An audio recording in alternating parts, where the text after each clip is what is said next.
তো আবারও আপনাদের মাঝে চলে আসলাম যে পিএসসি সমাপনী পরীক্ষা এবং ইবতেদায়ী পরীক্ষা মাদ্রাসা ইবতেদায়ী পরীক্ষার রেজাল্ট জানার জন্য। তো প্রথমে বলে রাখি, আপনি যদি আমার চ্যানেলটি সাবস্ক্রাইব করে না থাকেন তো এখনই সাবস্ক্রাইব করে নিন এবং পাশে থাকা বেল আইকনটি প্রেস করে নিন। তো পিএসসি সমাপনী পরীক্ষার রেজাল্ট এবং মাদ্রাসা ইবতেদায়ী পরীক্ষার রেজাল্ট 25 থেকে 31 তারিখের ভিতরে পাবলিশ করবে। তো যখনই পাবলিশ করুক না কেন, রেজাল্ট দেখা এবং বের করার সিস্টেম একই। তো আপনাদের মাঝে আমি দুটি সিস্টেমে রেজাল্ট দেখানোর পদ্ধতি দেখাবো, একটি হলো অফলাইন আর একটি হলো অনলাইন।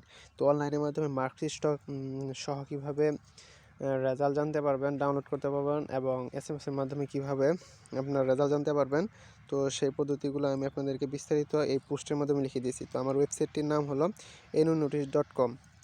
তাছাড়া আমি আমার ডিসক্রিপশন বক্সে ওয়েবসাইটটির লিঙ্ক দিয়ে দেবো, যেখান থেকে আপনি স্ক্রিনশট সহ এবং সে সকল ওয়েবসাইটে রেজাল্ট পাবলিশ হয়। তো চলুন প্রথমে শুরু করা যাক। তো অবশ্যই এই আর্টিকেলটি পাওয়ার জন্য বা পোস্টটি পাওয়ার জন্য আমার ভিডিও ডিসক্রিপশন বক্সে যে লিঙ্কটি আছে সেখানে থেকে ক্লিক করে নেবেন। তো সেখানে ক্লিক করার পর এই ইন্টারফেসটি চলে আসবে। তো এখান থেকে দেখুন পিএসসি এবং ইবতেদায়ী রেজাল্ট ওয়েবসাইট। তো এখানে যাব। তো এখানে যাওয়ার পর যে ইন্টারফেসটি চলে আসবে, তো এখন দেখুন জম করি। তো জম করার পর দেখুন এখানে ক্লিক দেওয়ার পর দেখুন যে একক ফলাফল আর হচ্ছে স্টুডেন্ট আইডি। যখন দেখুন আমি এখানে দেখাচ্ছি যে এখানে ক্লিক দেওয়ার পর একক ফলাফল এবং আইডি নম্বর ভিত্তিক ফলাফল। আপনারা অবশ্যই আইডি নম্বর ভিত্তিক ফলাফলে ক্লিক দিবেন।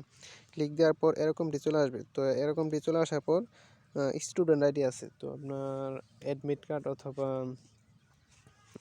অথবা এই যে প্রবেশপত্র যা আছে ওইটাতে আপনার স্টুডেন্ট আইডি পাওয়া যাবেন, যেটি 16 ডিজিটের।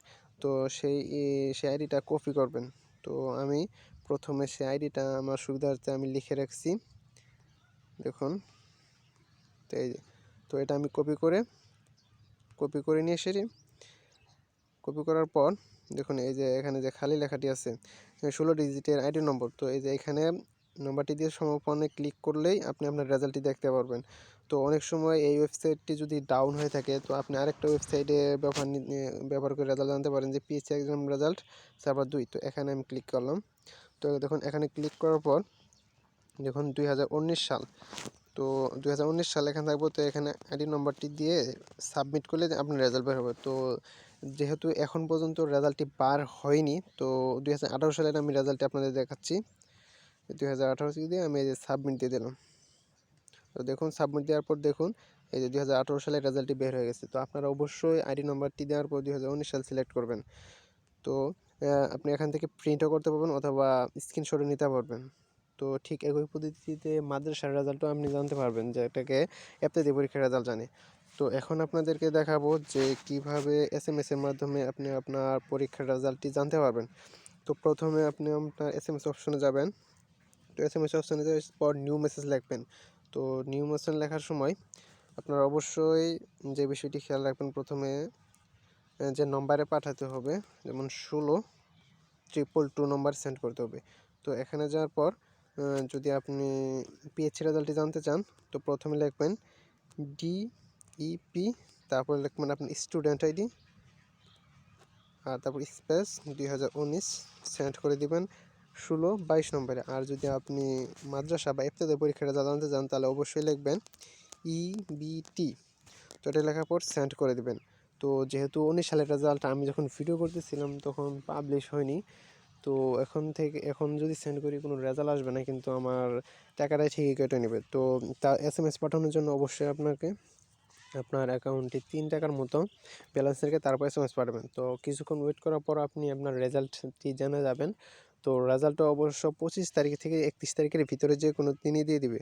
তবে বিশেষ করে 28শে ডিসেম্বর অথবা 31শে ডিসেম্বর এর মাঝামাঝি দেওয়ার সম্ভাবনা বেশি। তো আমার ওয়েবসাইটটিতে সকল ধরনের পরীক্ষার রেজাল্ট এবং রুটিন সম্পর্কে বিস্তারিত দেওয়া রয়েছে। তো এর পরবর্তী ভিডিওতে আমি দেখাবো যে কীভাবে জেডিসি এবং ডিএসসি পরীক্ষার রেজাল্টটি জানতে পারবেন। তো এই ওয়েবসাইটে আপনি সকল ধরনের পরীক্ষার রেজাল্ট এবং মাদ্রাসার রেজাল্ট, ইউনিভার্সিটি, স্কুল, কলেজ সকল ধরনের রেজাল্ট রুটিন সম্পর্কে জানতে পারবেন। তো ভিজিট করবেন। তো ধন্যবাদ সবাইকে।